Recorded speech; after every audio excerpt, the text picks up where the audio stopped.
আসসালামু আলাইকুম। নলছড় বাজারে এই যোগদান সভার সভাপতি তথা ব্লক কংগ্রেস কমিটির মাননীয় সভাপতি, আমাদের মাঝে উপস্থিত আছেন এই জেলা কংগ্রেস কমিটির সম্মানিত সভাপতি, উপস্থিত আছেন রাজ্যের জনপ্রিয় কংগ্রেস নেতা প্রাক্তন বিধায়ক আশিস কুমার সাহা মহাশয়, অন্যান্য নেতৃবৃন্দ, সমবেত কংগ্রেস কর্মী ভাই বন্ধুরা, এই বাজারের ব্যবসায়ী দাদা ভাই বন্ধুরা, ক্রেতা বিক্রেতা সকলকে জাতীয়তাবাদী অভিনন্দন জ্ঞাপন করছি।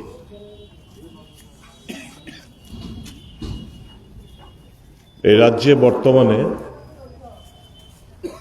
একটি স্বৈরাচারী সরকারের নেতৃত্বে একটা জঙ্গলের রাজত্ব কায়েম হয়ে রয়েছে। প্রতিদিন কোথাও না কোথাও হামলা, হুজ্জুতি, রক্তপাত,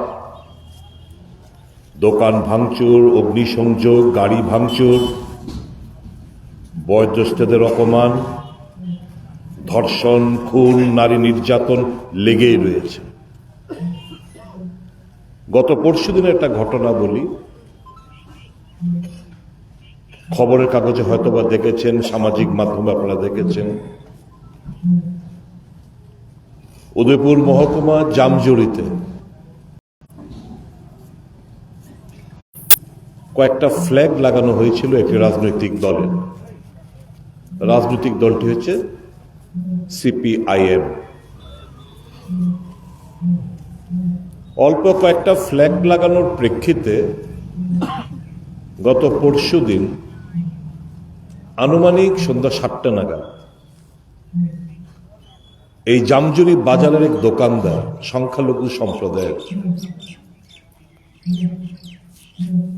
তাকে গিয়ে বেধড়ক মারধর করা হয়, তার মাথা ফাটিয়ে দেওয়া হয়। এই যখন চলছে, গ্রামবাসী, আশপাশের দোকানদাররা এসে প্রতিহত করেন, প্রতিবাদ করেন। এই 15-20 জন গুন্ডা বাহিনী, বাইক বাহিনী প্রতিবাদ করার পর এবং প্রতিহত করার পর তারা পালিয়ে যায়। ঘন্টা 1.5-2 মধ্যে 400-500 লোক বিজিবি আশ্রিত গুন্ডারা জামজুরি বাজারে সমবেত হয় এবং 4টি দোকানে আগুন লাগায়, ভস্মীভূত হয়ে যায়, মারধর করে পুলিশের সামনে।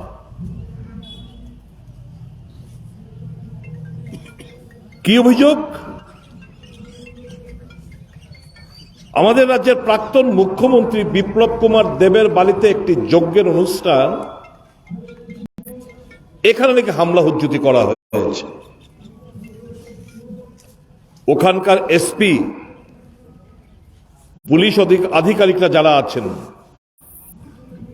সবাই একযোগে এই যে অভিযোগটি ওনার বাড়িতে আক্রমণ করা হয়েছে, এটি নাকচ করে দেন এবং বলেন কোন ধরনের প্রাক্তন মুখ্যমন্ত্রীর বাড়িতে হামলা হুজ্জুতি হয়নি।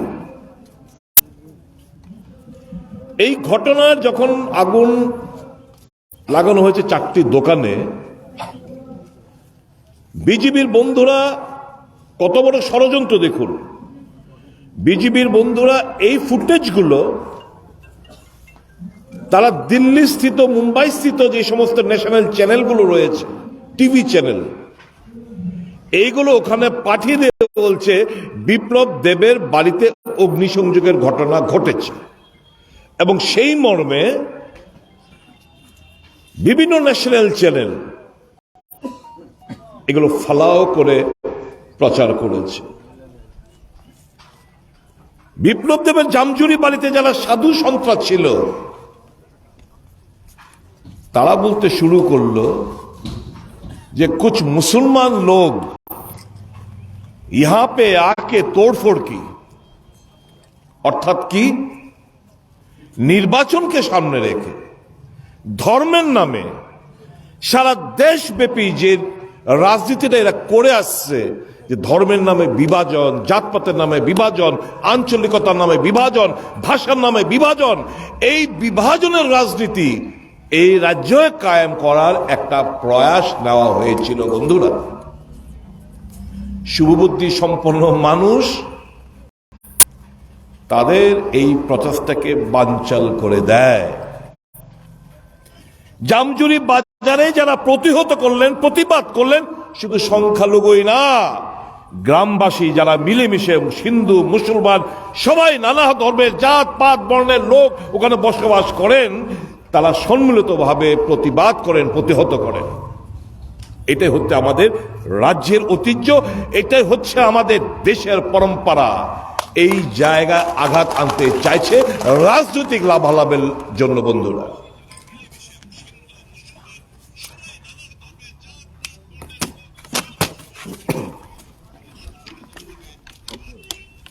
একটা ভয়ঙ্কর পরিস্থিতি তৈরি হয়েছে। পরের দিন যখন খবরের কাগজে এই ঘটনাটা ফালাও করে প্রচার হলো,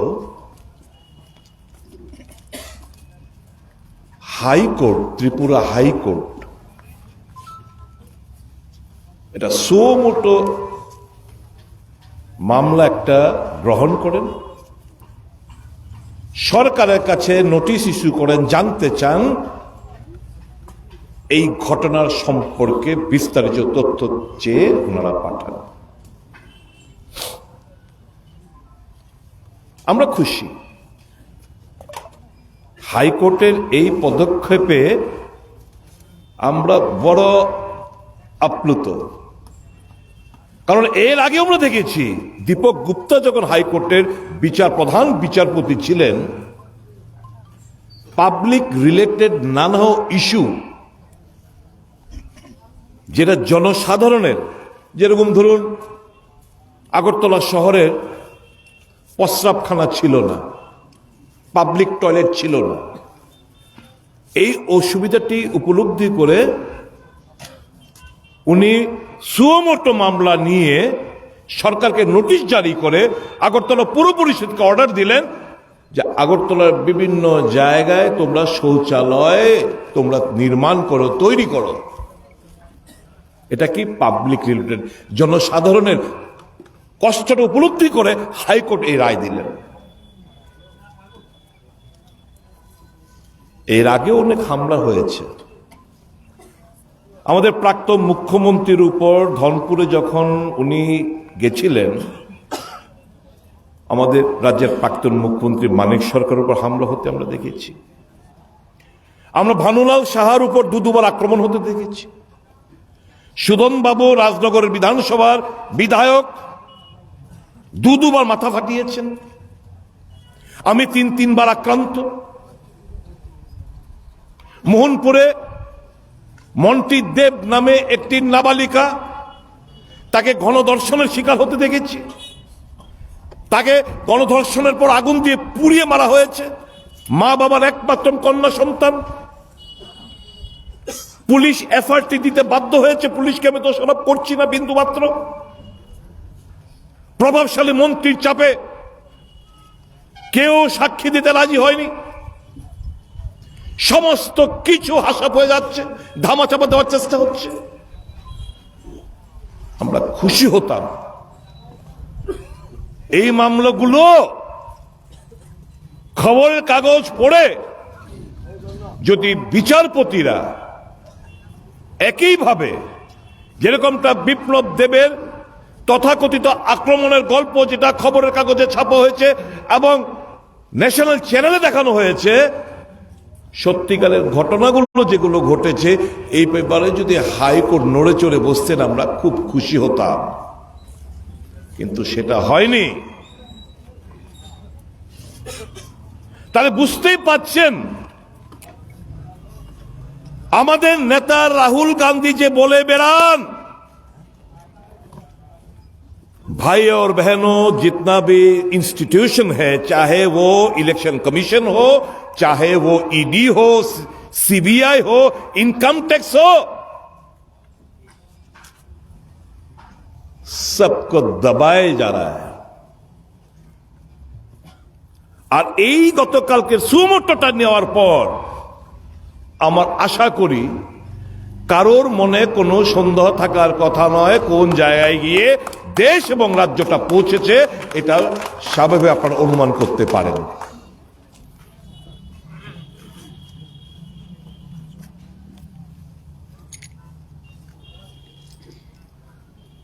এরা যে পুলিশের একটা গৌরবময় ইতিহাস রয়েছে, রাষ্ট্রপতি কালার্স প্রাপ্ত পুলিশ, তাদের বিরুদ্ধে আমাদের কোনো বক্তব্য নেই, আমাদের কষ্ট হয়। যারা ইউনিফর্ম পরে তাদের স্বাধীনভাবে কাজ করতে দেওয়া হচ্ছে না, কষ্ট হয়। যার প্রেক্ষিতে এই রাজ্যে ক্রাইমের মাত্রা সর্বদিক দিয়ে আজকে বৃদ্ধি পাচ্ছে। কগনিজেবল অফেন্সকে নন কগনিজেবল অফেন্সে লিপিবদ্ধ করা হচ্ছে। যারা এজাহার করে গ্রামীণ মানুষ, তারা এক দুটো শব্দ ব্যবহার করতে জানে না বলে কগনিজেবল অফেন্সকে নন কগনিজেবল অফেন্সে রেজিস্টার হয়তো যেখানে হচ্ছে অধিকাংশ রেজিস্টারই হয় না, আর যদিও বা রেজিস্টার হয় সেগুলোকে নন কগনিজেবল অফেন্সে রেজিস্টার্ড হচ্ছে। স্বাভাবিকভাবে দুষ্কৃতিকারীরা, আক্রমণকারীরা তারা আশকারা পাচ্ছে। উদাহরণ দিয়ে বলছি,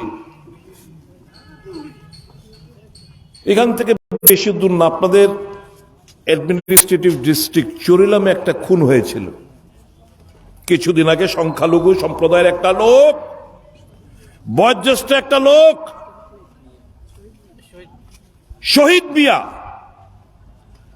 তাকে পিটিয়ে হত্যা করা হয়েছিল। জানেন, গতকালকে ওই জাতদেরকে দুজনকে ধরেছিল যাদের নাম এজাহারে ছিল।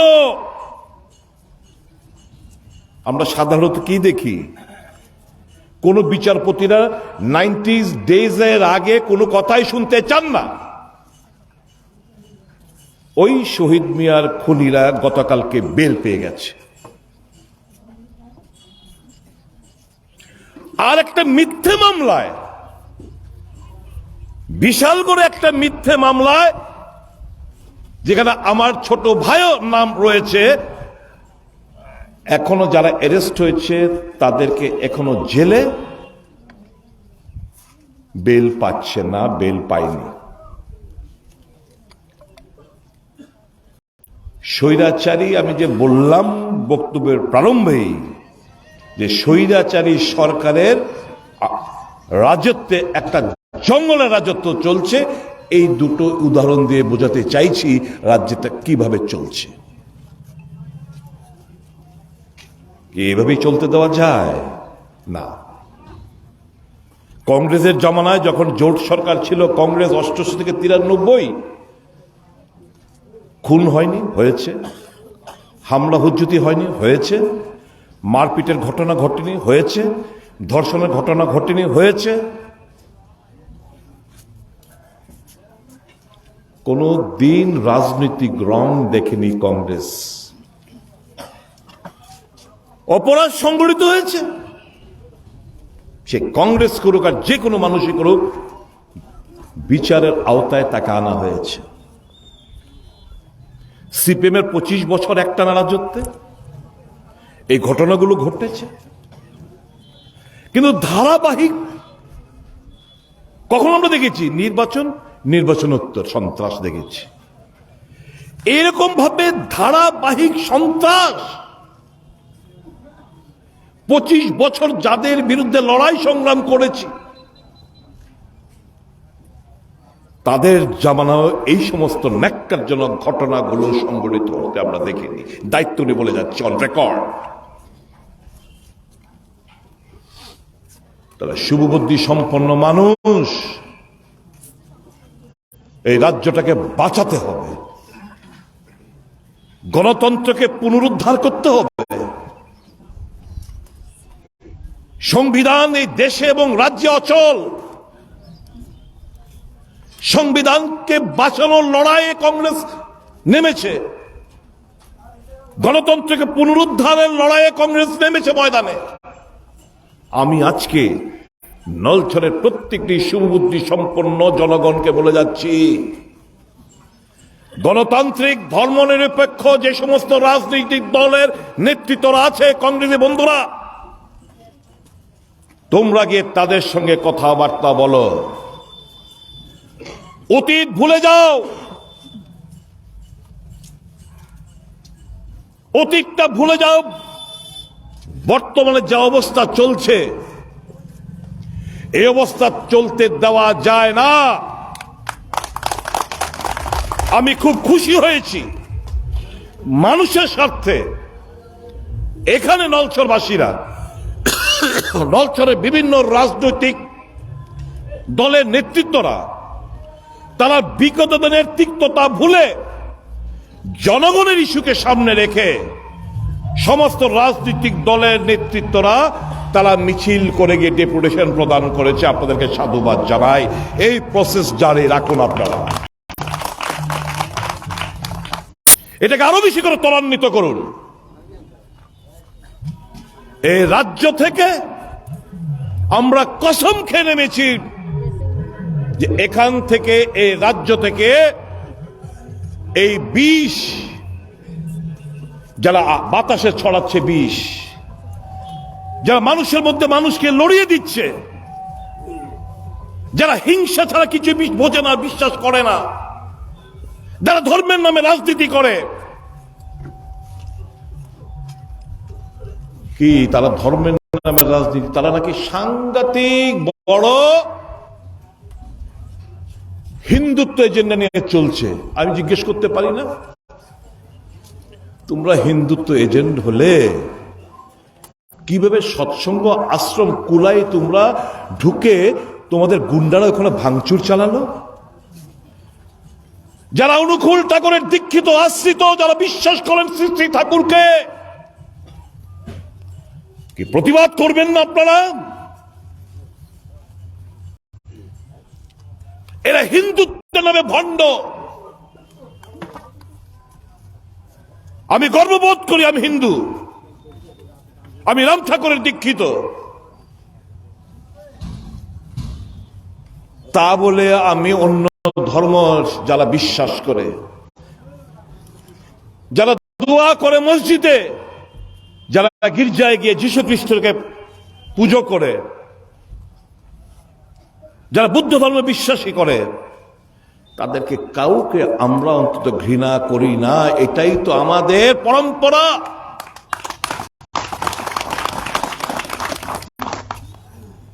এই জায়গা থেকে যারা বিষ ছড়াচ্ছে সমাজে, এদেরকে উৎখাত করতে হবে বন্ধুরা। আমি কংগ্রেসের নেতৃত্বের কাছে আমি বলে দিয়ে যাচ্ছি, যারা কনস্টিটিউশন ভিত্তিক, জেলা ভিত্তিক, ধর্মের নিরপেক্ষ গণতান্ত্রিক যে দলগুলো রয়েছে, তাদেরকে নিয়ে ঐক্যবদ্ধ আন্দোলনে আপনারা ঝাঁপিয়ে পড়ুন জনগণের সমস্যা নিয়ে, মানুষের স্বার্থে। এইভাবে চলতে দেওয়া যায় না। কি বলে আমাদের প্রদেশ কংগ্রেস কমিটি সভাপতি কিছুদিন আগে একটা যৌথ একটা স্টেটমেন্ট, যৌথ একটা বিবৃতি পত্রিকায়, সামাজিক মাধ্যমে আপনারা দেখেছেন, একটা বিবৃতি বেরিয়েছে। বলতে শুরু করলো এই যে সিপিএম কংগ্রেসের জোট হয়ে যাচ্ছে, এই সেই বহুত কিছু বলছে। আমি একজন বিজেপি বন্ধুকে আমি ফোনে বললাম, এই রাজ্যে তো বিজেপি নামক কোন জিনিস ছিল না রে, সিপিএম থেকে একটা অংশ গেছে, কংগ্রেস থেকে একটা অংশ গেছে, তারা অনেকে ফিরে এসছে এবং বাকিরা বডি রয়েছে, তাদের মন ছুটে গেছে, নির্বাচনের রেজাল্টে টের পাবি তোরা। কিন্তু একটা জিনিস বল, আমরা যদি এই প্রয়াসটা নেই, আপত্তি কোথায়? কংগ্রেস সিপিএম এর মধ্যে যদি বন্ধুত্ব হয়, ওই 88 থেকে 93 এবং 93 থেকে যে 25 বছর একটানা রাজত্বে যে হিংসা, বিদ্বেষ, গুলাগুলি, মারামারি, রাজনৈতিক পূর্বে, রাজনৈতিক নির্বাচনের পূর্বে এবং নির্বাচনের উত্তর সন্ত্রাস, সেগুলো যদি বন্ধ হয়, কংগ্রেস সিপিএম এর ক্লোজনেসের প্রেক্ষিতে আপত্তিটা কোথায়? আমরা সেই রাস্তায় হাঁটবো। আমরা চাই না এই রাজ্যের রাজনীতির নামে কোনো আর সন্ত্রাস হতে। কেন সেটা হবে? কোথায় ফুল স্টপ কে দেবে? পুলিশকে কেস যে ফ্রি হ্যান্ড তোমরা করো, ল এন্ড অর্ডার তোমরা দায়িত্ব, দল মত নির্বিশেষে ঊর্ধ্বে উঠে তোমরা কাজ করে, কথাটা কে বলবে? কাজ করতে দেওয়া হচ্ছে না। কাজে মানুষের কনফিডেন্স পুলিশের উপর দিনকে দিন হারিয়ে যাচ্ছে। টিএসআর জওয়ানরা, পুলিশ বন্ধুরা যখন বাড়িতে যায়, যখন ঘটনাগুলো তাদের স্ত্রীকে বা ছেলেমেয়েরা প্রশ্ন করে, আমি জানি আপনাদের মাথা হেট হয়ে যায়। यहाँ पे सीआरपीएफ का स्वाधीनता के आंदोलन के समय ये तो माफीनामा लिखने वाला पार्टी है। जब ब्रिटिश के अत्याचार के दौरान इनको जेल भेजा जाता था, तो ये जो उनका आरएसएस हो, जनसंघ हो, वो लोग माफीनामा लिख के जेल से छुटकारा मिलता था। कांग्रेस के लोग हंसते हंसते फांसी के तक चढ़ जाते थे, देश के नारा लगा के, वंदे मातरम का नारा लगा के। এটাই তো আমাদের এবং কংগ্রেসের এবং ওই ভাজপার মধ্যে ডিফারেন্স। কংগ্রেসকে এখন বলছে দেশপ্রেমের কাহিনী, এই মাফিনামা লিখনেওয়ালা লোক আমাদেরকে এখন পাঠ শিখাচ্ছে, দেশপ্রেমের পাঠ। স্বাধীনতা আন্দোলনের সময় যাদের ভূমিকা ছিল পঞ্চম বাহিনীর, তারা আজকে কংগ্রেসকে স্বাধীনতার ইতিহাস এবং পাঠ শেখাচ্ছে। আচ্ছা বন্ধুরা, অনেক প্রত্যাশা নিয়ে আপনারা ভোট দিয়েছিলেন বিজেপিকে।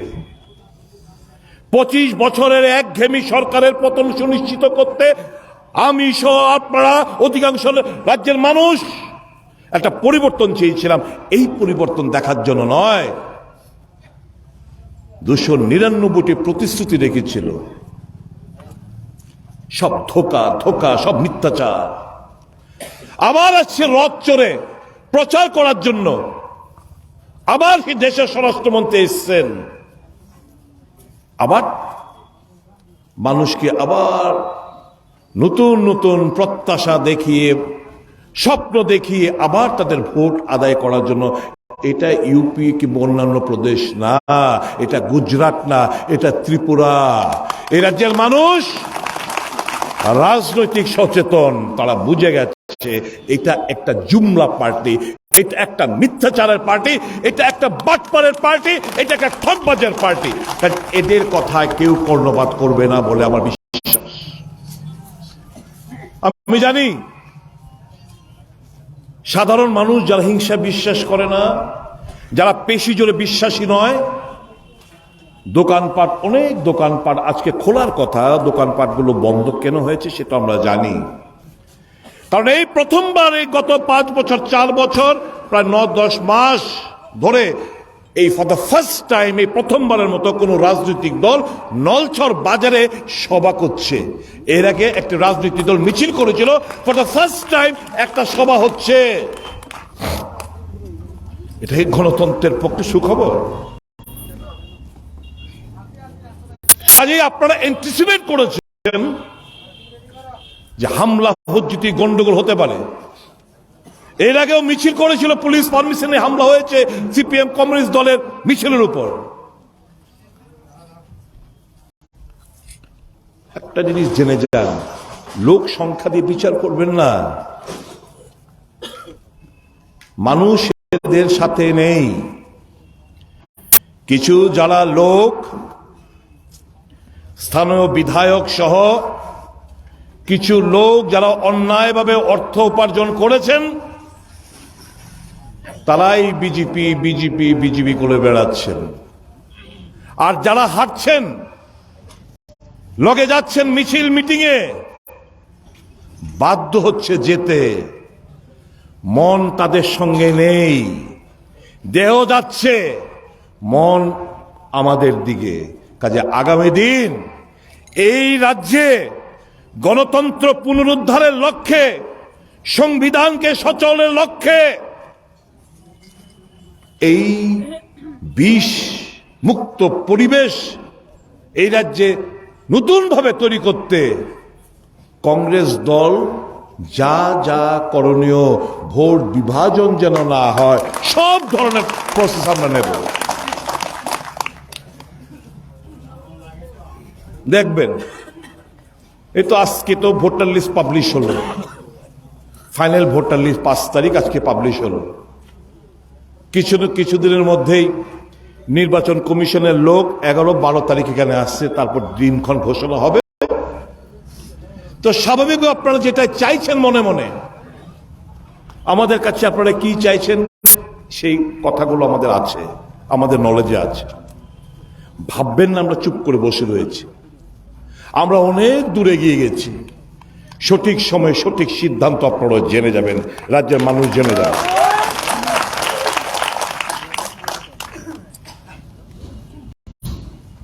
আমি টিএসআর বন্ধুদের, কর্মচারী বন্ধুদের আমি বলে দিতে চাই, প্রধানমন্ত্রী এসেছিলেন কিছুদিন পূর্বে, তারপর একটা মিটিং হয়েছিল নেতৃত্বদের নিয়ে, মুখ্যমন্ত্রী সহ অন্যরা দাবি করলেন যে ভীষণভাবে ক্ষিপ্ত শিক্ষক, কর্মচারী, পেনশনার্সরা আমাদেরকে দিয়ে ঘোষণা দিতে হবে। প্রধানমন্ত্রী বললেন যে না, হবে না। যাই হোক, কাতর বিনিময় করে বললেন ঠিক है आप। मुख्यमंत्री बोलें जब दीजिए, चुनाव को जीतना है, हम वादा करते आने वाले 5 साल में 1% डीए का घोषणा भी हम लोग नहीं करेंगे। অর্থাৎ যে আগামী 5 বছর যে ডিএ গুলো আপনারা পেতেন, প্রত্যেক বছরের নিয়ম মাফিক বছর 2 বার করে ডিএ পাওয়ার কথা, 30% মধ্যে মাত্র 12% দেওয়া হয়েছে। 12 আর ওই আগের 5 আর 3 8, অর্থাৎ 20, এখন 18% বাকি। চিফ মিনিস্টার বলেছেন প্রধানমন্ত্রীর কাছে, আমরা चुनाव को जीतने दीजिए, हम आइंदा आने वाले 5 साल में 1% का डीए भी हम नहीं देने वाले हैं। অর্থাৎ জমে জমে জমে যাবে। আবার নির্বাচনের প্রাক মুহূর্তে 2000 যদি জিতে 2023 আর 5 28 নির্বাচনের প্রাক মুহূর্তে আবার ডিএর ঘোষণা খানিকটা দেবে আপনাদের ভোটটা আদায় করার জন্য। এটা ঠকবাজ। সেন্ট্রাল অ্যালাউন্স, এখানে सीआरपीएफ जवान আছে, জিজ্ঞেস করুন টিএসআর বন্ধুরা, आप लोग भी पैरामिलिट्री फोर्स हो, ये लोग भी पैरामिलिट्री फोर्स है,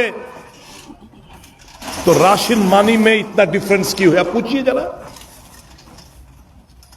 सीआरपीएफ बंधु से पूछिए, भाई साहब आप लोग को कितना तनख्वाह मिलता, आपको राशन मानी कितना मिलता है हर महीने? जिज्ञेस করে নেবেন এক্ষুনি, বাড়ানোর কোনো লক্ষ্য নেই। এটা করবে না। প্রতিশ্রুতি দিয়েছিল 2018 নির্বাচনের আগে, একটা প্রতিশ্রুতি এরা রাখেনি। শ্রমিকদের সাথে বলেছিল ন্যূনতম মজুরি 340 টাকা করব, করেনি। নির্বাচন ঘোষণা হয়ে যাবে খুব শীঘ্রই, আজকে বৃহস্পতিবার।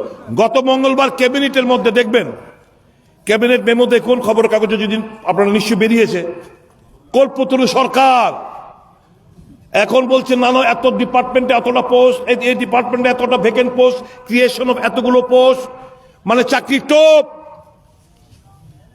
আরে চাকরি এতগুলো, এর আগে কতগুলো ইন্টারভিউ না হলো, কোথায় চাকরি? সব ঝুলিয়ে রাখবে, স্বপ্ন দেখাবে। এই তো সরকার আসতে পড়ে দিয়ে তোদেরকে আমরা করে দেব ভোট ভোট ভোট, সর্বস্ব একটা রাজনৈতিক দল শুধু ভোট চলবে। এই যে প্রায় 9 বছর হতে চলল নরেন্দ্র মোদী সরকার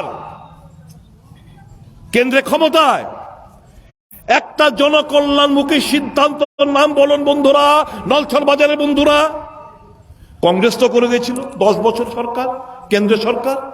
MGNরেগা আইন, কাজের অধিকার, শিক্ষার অধিকার আইন, স্বাস্থ্যের অধিকার আইন, খাদ্যের অধিকার আইন, বনাধিকার অধিকার আইন, তথ্য জানার অধিকার আইন, সমস্ত আইনে পরিণত করেছে কংগ্রেস সরকার 10 বছর মনমোহন সিং এর নেতৃত্বে। আজকে দেশের অর্থনীতি কোন জায়গায় গিয়ে ঠেকেছে? এই নলছরের ব্যবসায়ী বন্ধুরা, দাদারা, ভাইয়েরা, বোনেরা, বলুন বিক্রি কেমন হচ্ছে, ব্যবসা কেমন হচ্ছে? মানুষের পকেটে টাকা থাকলে বিক্রি বাড়বে? মানুষের কাছে টাকা নেই, গ্রাম পাহাড়ে অর্ধাহারে অনাহারে মানুষ মারা যাচ্ছে, ক্ষুধার্ত মানুষ, ব্যবসা মন্দা, অর্থনৈতিক দিক দিয়ে ভারতবর্ষ চরম ধাক্কা খেয়েছে। জিএসটি নামে একটা গব্বরসিং ট্যাক্সের প্রেক্ষিতে ক্ষুদ্র এবং মাঝারি ব্যবসায়ীরা তথস্থ, অবৈজ্ঞানিক জিএসটি সিস্টেম চালু রয়েছে, সরলীকরণের কোনো প্রচেষ্টা নেই। এইভাবে যদি দেশের সম্পত্তি বলতা है 70 साल में कांग्रेस क्या किया, अरे भैया कांग्रेस जो संपत्ति बनाया देश के हित में, अब नालायक तुम इसको बेच रहे हो। रेलवे बेच डाला,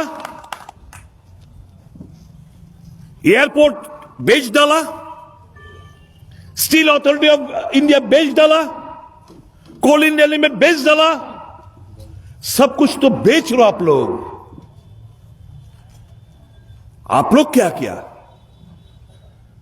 বাংলাদেশের অর্থনৈতিক আজকে আমাদের থেকে বেটার, তাদের জিডিপি বেটার। বাংলাদেশ আপনাদের বর্ডার এলাকার আগের বাট্টা তো মনে আছে তো? এখন বাট্টা করলে কি হয়? কাছাকাছি নেই, আগে অনেক পার্থক্য ছিল নি। কোন জায়গায় আছে বুঝেননি আপনারা? দেশের অর্থনীতি কোন জায়গায় গিয়ে ঠেকেছে? এই যদি দেশের অবস্থা হয়, দেশের মানুষ শুধু ধর্মের নামে শুধু জয় শ্রীরাম, সেদিন আগুন লাগিয়ে যে জামজুরিতে বলছে জয় শ্রীরাম, এটা রামের অপমান। এটা ঈশ্বর বিশ্বাসী। ঠাকুরের ছবিটাকে নিয়ে, রামের ছবিটাকে নিয়ে শুধু ভোট চাই, ভোট চাই।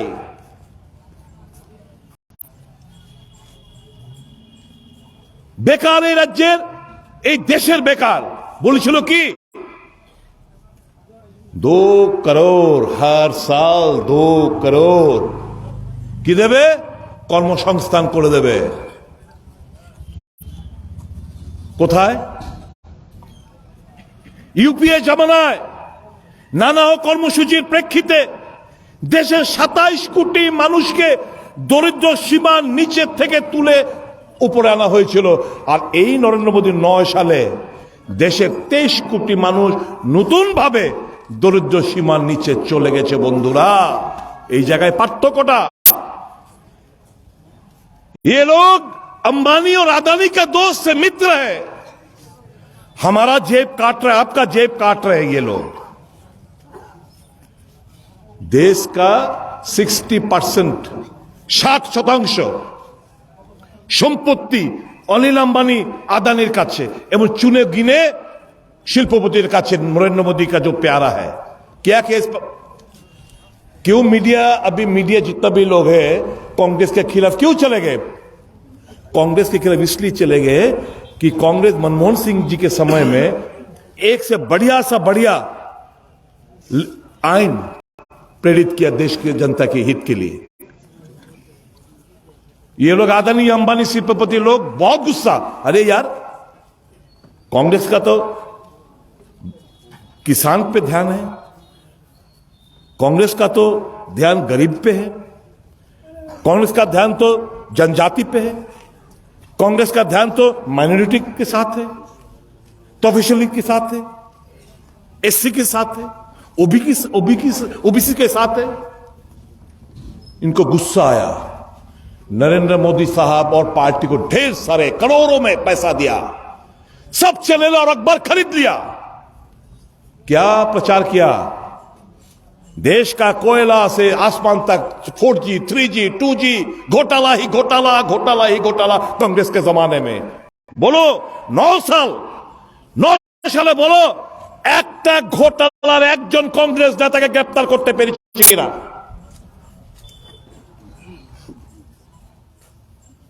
एकटाओ एक भी घटना जो प्रचार किया, एक भी घटना का कोई अरेस्ट नहीं हुआ। 9 साल मोदी जी सरकार में है।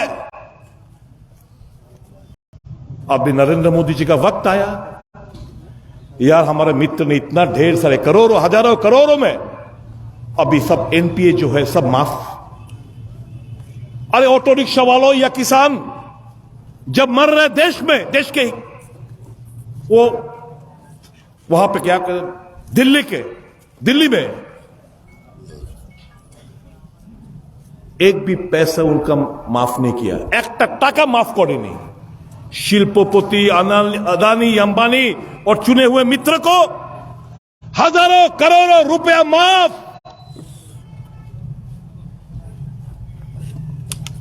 এটা তো ট্রনি ক্যাপিটালিস্টদের সরকার, পুঁজিপতিদের সরকার।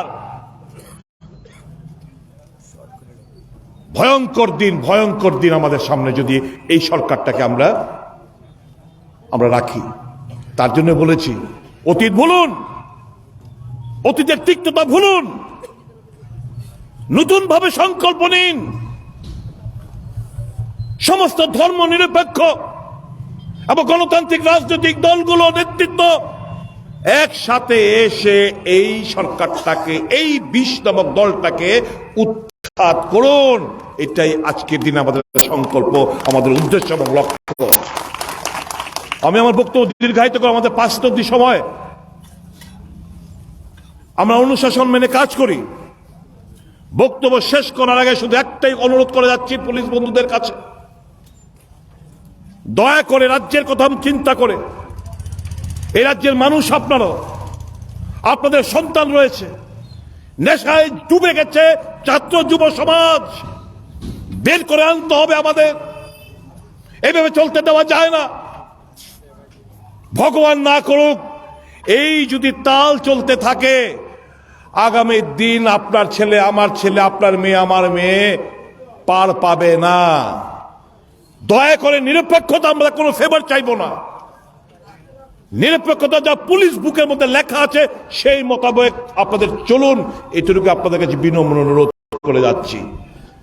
সময়ের অপেক্ষা বন্ধুরা, নলছড়বাসী বন্ধুরা, সময়ের অপেক্ষা। আর কয়েকটি মাস এতদিন কষ্ট করেছেন, এই তো জানুয়ারি তো শুরু হয়ে গেল, ফেব্রুয়ারির মাঝামাঝি নির্বাচন, ফেব্রুয়ারির মধ্যে নতুন সরকার হবে। ফেব্রুয়ারি মাস পার হবে না, নতুন সরকার হবে এই রাজ্যে, কথা দিয়ে যাচ্ছি। কাজে সময় অল্প, এই কটা দিন কষ্ট করুন। ডরো মত, রাহুল গান্ধীর শেষ কথা, ডরো মত। ঈশ্বর ছাড়া কাউকে ভয় করো না পৃথিবীতে।